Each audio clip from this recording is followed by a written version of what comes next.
Des épis de blé dur en pleine nature et ce même blé transformé en coquillettes. La ferme de la Levratière à Crémieux, un endroit où les pâtes sont fabriquées sur place. On a investi dans notre propre moulin.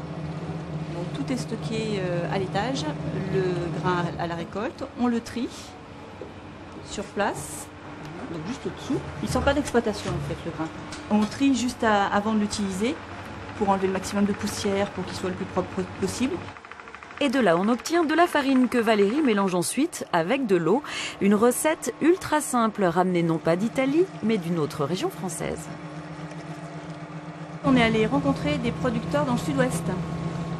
Parce que dans le sud-ouest, c'est vraiment une grosse région à blé dur.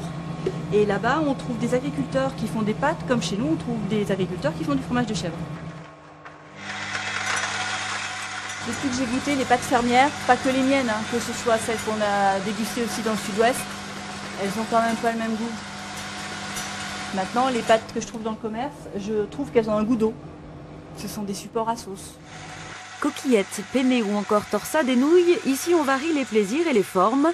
Le paquet bleu de 500 grammes est vendu 3 € directement sur place ou sur les marchés. L'activité a débuté il y a quelques mois seulement, mais le bouche à oreille fonctionne bien. Allez. Vous prenez quoi? Quel type de pâte là?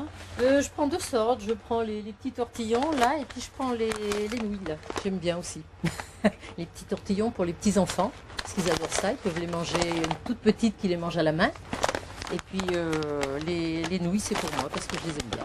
Il n'y a pas de producteur à aujourd'hui en Rhône-Alpes qui cultive son blé dur, qui le stocke chez lui, qui l'écrase chez lui, qui le transforme chez lui et qui le vend lui-même. Donc ça, c'était un petit challenge qui nous intéressait beaucoup avec Xavier. Et puis voilà, puis c'est un produit basique que tout le monde consomme. L'envie de se lancer un défi, la volonté aussi de revenir aux choses simples, quand les produits issus de la terre arrivent directement dans nos assiettes.